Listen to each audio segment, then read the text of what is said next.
사도신경으로 신앙 고백하겠습니다. 나는 전능하신 아버지 하나님, 천지의 창조주를 믿습니다. 나는 그의 유일하신 아들, 우리 주 예수 그리스도를 믿습니다.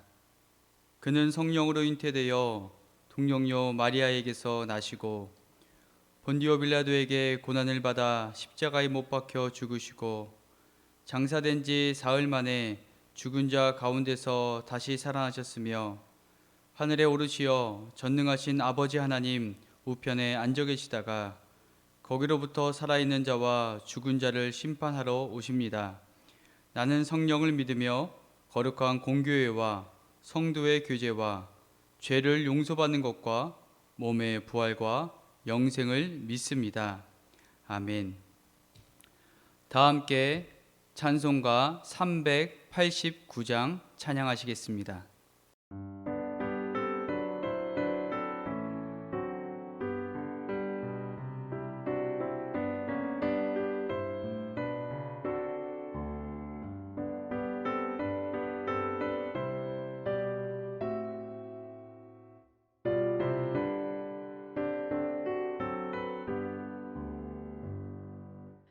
내게로 오라 하신 주님의 말씀을 따라 나와서 내 몸과 마음을 주께 드리니 주여 받아주소서. 내 뜻과 정성 모두 주 예수 따라가니 내 갈 길 인도하여 주소서. 오 나의 주시여, 내 맘에 주의 성령 오셔서 정결케 하여 주시고 주님의 귀한 성전 삼으사 항상 계시옵소서. 나 주님 힘써 섬기며 늘 충성하며 살리니 내 갈 길 인도하여 주소서. 오 나의 주시여, 내 참된 친구 되신 구주여, 나에게 임재하시사 이 세상 큰 날 되어 숨질 때 주여 함께 하소서. 나 주님 품에 안기어 참아 지경생 누리리 내 갈 길 인도하여 주소서. 오 나의 주시여. 오늘 하나님께서 주시는 살아계신 하나님의 말씀은 마가복음 5장 35절에서 36절까지의 말씀입니다. 신약 61면에 나와 있습니다. 아직 예수께서 말씀하실 때에 회당장의 집에서 사람들이 와서 회당장에게 이르되 당신의 딸이 죽었나이다. 어찌하여 선생을 더 괴롭게 하나이까? 예수께서 그 하는 말을 곁에서 들으시고 회당장에게 이르시되 두려워하지 말고 믿기만 하라 하시고 아멘. 미국 오레곤 주에는 레드우드라는 나무가 있습니다. 레드우드는 25층까지 높이 자라는 나무입니다. 성인 10명이 서로 손을 맞잡고 그 나무의 둘레를 둘러야 겨우 안을 수 있는 어마어마한 규모의 나무입니다. 그래서 레드우드가 뿌리 내린 토양은 정말로 좋은 토양이 돼야 하는데 그렇지 않다는 것입니다. 사실 이 나무가 뿌리 내릴 토양은 거목이 자라날 토양이 되지 못합니다. 이들이 자라나는 토양은 너무나 얇고 단단한 화감한 그러한 암석 위에 뿌리를 내립니다. 그래서 이런 환경 가운데에 어떻게 거목이 자랄 수 있는지 여러분 참 놀랍지 않으십니까? 그 비밀은 뿌리에 달려 있습니다. 레드우드의 특징은 결코 혼자서 있는 법이 없습니다. 빽빽한 집단으로 서로 숲을 이룬다는 것입니다. 나무들이 서로 뿌리를 붙들어 줌으로써 쓰러지지 않고 견고히 자라날 수 있습니다. 서로가 서로를 지탱해 주는 힘과 버팀목이 되는 뿌리 공동체를 이루며 살아간다는 것입니다. 따로 서 있는 것 같지만 뿌리는 하나로 엉켜서 온 힘을 다해 서로를 붙잡고 있습니다. 지금 우리는 교회에 나와 함께 예배드리기 어려운 시대를 살아가고 있습니다. 참으로 어려운 환경이지만 함께 성전을 바라보며 한 마음 한 뜻으로 서로를 위해 기도하며 단단히 붙드시는 성도 여러분들 되시기를 주님의 이름으로 축복합니다. 오늘 성경 말씀은 회당장 야이로의 딸을 고치신 예수님에 대한 이야기입니다. 야이로라 하는 회당장이 있습니다. 회당장은 헬라어 원어로 우두머리 또는 책임자란 뜻입니다. 문자 그대로 유대인들의 신앙 공동체인 회당의 모임이나 예배를 주관하는 사람을 말합니다. 당시의 회당에는 10명의 관리자가 있었습니다. 그 중에 3사람 정도가 회당을 책임지는 회당장이었습니다.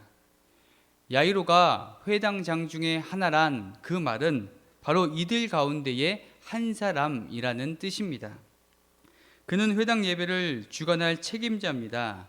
성경을 읽은 사람을 안식일에 선정하는 일을 하였고 예배의 질서를 유지하는 일을 하였습니다.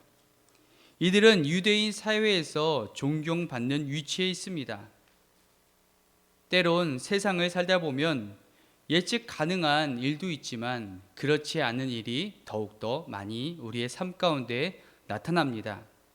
위기는 언제나 갑자기 찾아오는 것입니다. 그러나 위기는 예수님을 만나는 좋은 도구가 되기도 합니다. 오늘 본문 22절과 23절의 말씀입니다. 회당장 중에 하나인 야이로라 하는 이가 와서 예수를 보고 발 앞에 엎드려 간곡히 구하여 이르되 내 어린 딸이 죽게 되었사오니 오셔서 그 위에 손을 얹으사 그로 구원을 받아 살게 하소서 하거늘. 지금 그는 위기를 만났습니다. 어린 딸이 무슨 이유인지는 모르겠지만 죽게 되었습니다. 아주 다급한 상황입니다. 아버지라면 누구나 딸의 생명을 구하기 위하여 노력하는 일은 어찌 보면 당연한 일입니다. 회당장 야이로는 체면과 명예를 버리고 예수님 앞에 엎드립니다. 발 앞에 엎드려라는 말은 채무자가 채권자에게 사정을 하는 경우에 사용되는 단어입니다. 자신의 사정이 얼마나 긴박한지를 말해줍니다. 지금 자신의 어린 딸이 죽게 되었습니다. 수많은 병자를 치유하여 주신 예수님에 대하여 그는 이미 알았습니다. 그리고 신락 같은 희망을 가지고 예수님께 나와 엎드려 사정하며 매달리고 있습니다. 때론 위기와 아픔이 예수님을 만나는 좋은 도구가 되기도 합니다. 예수님께서는 바닷가에 계실 때에 수많은 무리들이 예수님을 항상 따랐습니다. 그 이유는 예수님께서 천국 복음을 가르쳐 주신 것과 또한 수많은 사람들의 문제를 해결해 주신 이유 때문입니다. 예수님께서는 귀신 들린 사람, 중풍병자, 손 마른 자 등을 수많은 사람들을 고쳐주시고 치유해 주셨습니다. 야이로는 회당장입니다. 유대인의 종교 지도자입니다. 수많은 사람들이 보고 있는 상황에서 예수님께 나와 엎드려 간절히 매달리는 일은 쉬운 일이 아니었습니다. 그는 한 번만 간청한 것이 아닙니다. 오늘 상황을 헬라어 원어로 살펴보니 시제가 나오는데 미완료입니다. 그러니까 예수님 앞에 한 번이 아니라 여러 번 사정하고 간구하는 모습으로 우리는 해석할 수 있습니다. 어머니의 일생이라는 시의 내용입니다. 어머니는 쌀밥을 싫어하시는 줄 알았습니다. 쌀밥은 아버지와 맏아들 저에게만 주고 어머니는 끼니마다 늘 보리밥만 드셨습니다. 어머니는 비빔밥을 좋아하는 줄 알았습니다. 조금 지은 더운 밥은 아버지와 맏아들 저에게만, 찬밥에 나물로 무친 비빔밥을 자주 드셨습니다. 어머니는 생선 머리살만 좋아하시는 줄 알았습니다. 생선 가운데 토막살은 가장이신 아버지께 주고 꼬리살은 내 남매 모시고 어머니는 머리살만 드셨습니다. 부모님의 사랑은 참으로 놀라운 것입니다. 부모가 자식을 위하여 자신의 신분과 자신의 명예도 다 포기할 수 있습니다. 야이로의 딸의 아픔은 참으로 애석하지만 어려운 상황을 통해 그는 지금 예수님께 나오고 있습니다. 사랑하는 성도 여러분, 우리의 연약한 상황이 때로는 주님을 만나는 선한 도구가 되기도 합니다. 여러분, 그 사실을 기억하시길 바랍니다. 두 번째로, 예수님께서는 간절한 기도를 들어주십니다.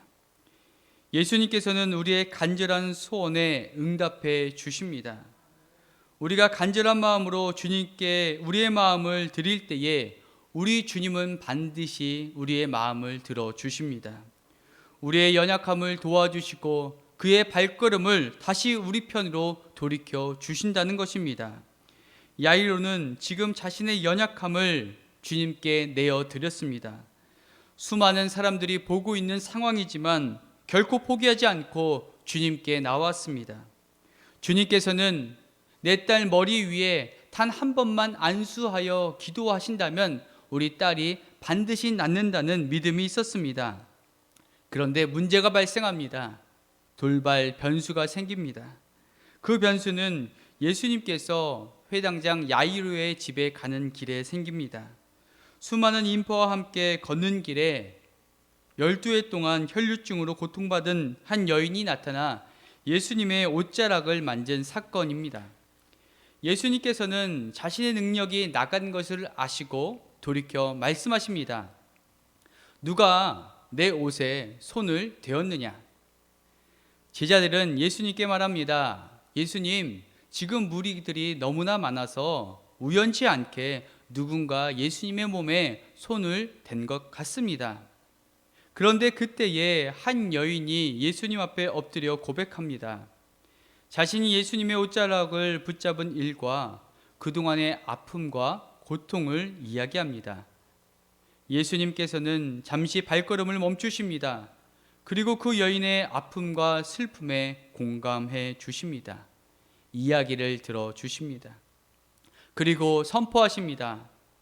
딸아, 평안히 가라. 내 병이에서 고침을 받았느니라.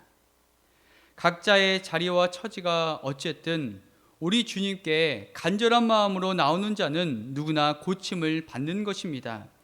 예수님을 향한 간절함이 중요한 것입니다. 그런데 잠시 멈춘 사이에 또 하나의 문제가 발생했습니다. 회당장 야이로의 딸이 죽었다는 비보입니다. 오늘 본문 말씀 35절입니다. 아직 예수님께서 말씀하실 때에 회당장의 집에서 사람들이 와서 회당장에게 이르되 당신의 딸이 죽었나이다. 어찌하여 선생을 더 괴롭게 하나이까? 회당장의 집에 속한 사람들이 달려와 말합니다. 당신의 딸은 이미 죽었습니다. 더 이상 예수님을 괴롭히지 마십시오. 예수님에 대한 인식이 반영된 말입니다. 그 당시 사람들은 예수님께서 죽기 이전에 질병 걸린 환자들을 고치신다는 것은 이미 알고 있었습니다. 왜냐하면 예수님께서 여러 종류의 치유 사역을 하셨기 때문입니다. 그래서 야이로는 죽음을 목전에 두고 있는 딸 아이를, 또한 그 딸의 아이의 목숨을 예수님께서 고쳐 주실 줄로 믿었습니다. 물론 그것은 회당장의 딸의 죽음의 소식을 전해온 이러한 무리들도 마찬가지였습니다. 그러나 상황이 바뀌었습니다. 이제는 안타깝지만 딸이 죽게 되었다는 것입니다. 이제 다 끝난 것입니다. 아무런 희망과 기댈 것이 없습니다. 예수님은 죽기 전에 놓인 환자들은 고칠 수 있지만 이미 죽은 자에게는 손대지 못하는 분이시라고 생각했기 때문입니다. 그러한 맥락에서 어찌하여 선생을 더 괴롭게 하니까? 라는 말이 이해가 됩니다. 회당장 야이로는 집에서 온 사람들의 말을 듣고 더 이상 어찌할지 모르는 깊은 고민과 두려움에 빠졌을 것입니다. 아마도 그는 혈루증 여인이 자신의 인생의 방해자의 역할을 했다고 생각했을 것이며, 또한 그로 인하여 지태되어서 자신의 딸이 죽게 되었다고 생각했을 것입니다. 예수님에 대한 모든 기대와 희망이 와르르 무너지는 순간입니다. 세상은 이제 다 끝났다고 말합니다. 더 이상 희망이 없다고 말하고 있습니다. 그러니 포기하십시오 라고 외칩니다. 사람의 시선으로는 완전한 죽음의 모습만 보입니다. 그러나 우리 주님께서는 끝날 때까지 끝난 것이 아니다 라고 선포해 주십니다. 예수께서 그 하는 말을 곁에서 들으시고 회당장에게 이르시되 두려워하지 말고 믿기만 하라 하시고, 그리고 이어서 이 아이가 죽은 것이 아니라 잔다고 말씀해 주십니다. 죽음에서 생명으로, 어둠에서 부활을 지금 선포하고 계십니다. 죽음이란 인간의 용어일 뿐입니다. 하나님께는 죽음이란 단어가 없습니다. 마가복음 12장 27절 말씀처럼 하나님은 죽은 자의 하나님이 아니요 산 자의 하나님이심을 믿으시길 바랍니다. 그렇습니다. 우리 주님은 산 자의 하나님이십니다. 산 자만이 믿을 수 있습니다. 죽은 자는 믿지 못하는 것입니다. 두려워하지 말고 지금 믿기만 하라고 주님은 말씀하십니다. 믿음은 우리의 이성과 경험을 뛰어넘습니다. 어둠을 사라지고 소망이 밀려오는 것입니다. 우리 주님은 산 자의 하나님이십니다. 우리 주님께서 우리에게 요구하시는 것은 두려워하는 마음이 아니라 바로 믿음인 것입니다. 하나님의 아들이신 예수 그리스도, 죽은 자를 살리실 구원자이신 예수 그리스도를 믿으라는 것입니다. 이 세상은 끝났다고 말해도 우리 주님은 끝날 때까지 끝난 것이 아니다 라고 선포하십니다. 에스겔의 마른 뼈에서 하나님의 말씀이 그곳에 임하니 하나님의 군대가 되었습니다. 생명의 주관자 되신 예수님께서 말씀하시면 모든 일이 일어나는 것입니다. 소녀야 일어나라, 달리다 굼할 때 우리는 일어나게 되는 것입니다. 나사렛 예수의 이름으로 내가 내게 말하노니 일어나 걸어라. 일어나 걸어라 했을 때에 우리는 일어나 걷게 되는 것입니다. 답답하고 억눌린 삶의 자리에서 영적으로 일어나십시오. 힘든 상황에서 일어나라 말씀하십니다. 세상은 끝났다 할지라도 아직 끝난 것이 아닙니다. 우리 주님이 우리를 단단히 붙잡고 계십니다. 성경은 우리에게 말합니다. 세상에서는 너희가 환난을 당하나 담대하라. 내가 세상을 이겼노라. 우리에게 필요한 것은 사망 권세를 이기신 하나님을 믿는 믿음입니다.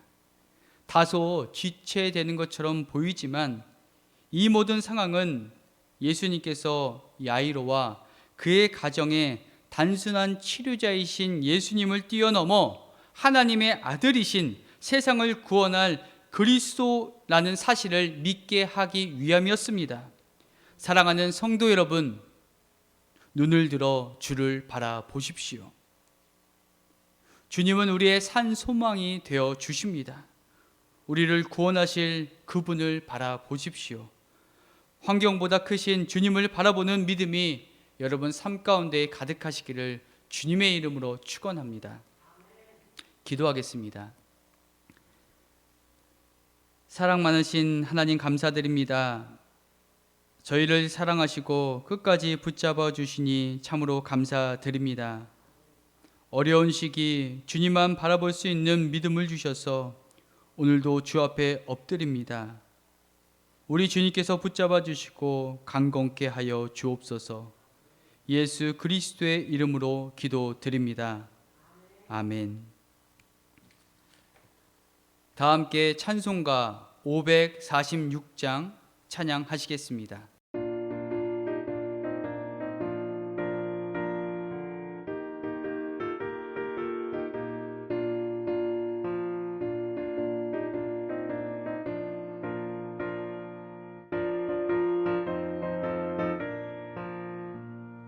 주님 약속하신 말씀 위에서 영원토록 주를 찬송하리라.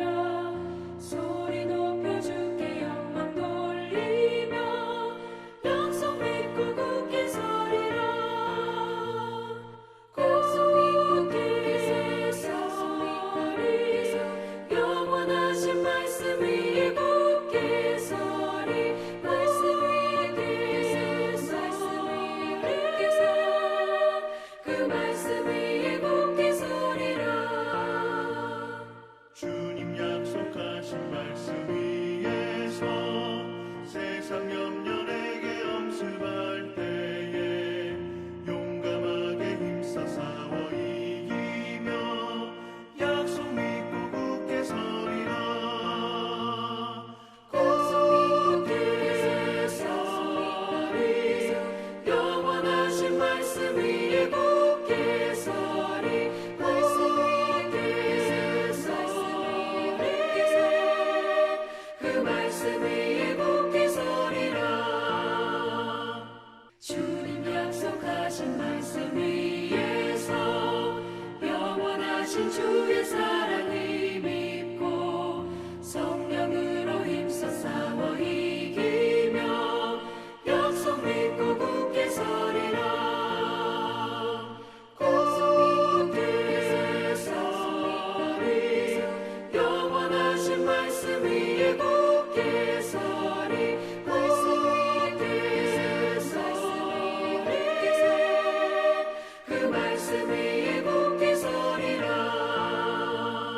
주님 약속하신 말씀 위에서 성령 인도하는 대로 해가며 주님 품에 항상 안식 얻으며 약속 믿고 굳게 서리라. 약속 믿고 굳게 서리 영원하신 말씀 위에 굳게 서리. 말씀 위에 굳게 서 그 말씀 위에 굳게 서리라. 기도하겠습니다. 이제는 우리 주 예수 그리스도의 은혜와 하나님의 사랑하심과 성령님의 감화 감동 교통하심이 믿음의 눈을 들어 주님이 주시는 능력을 경험하기를 원하는 모든 성도들 머리 위에 이제로부터 영원까지 항상 함께 하시기를 간절히 축원하옵나이다. 아멘.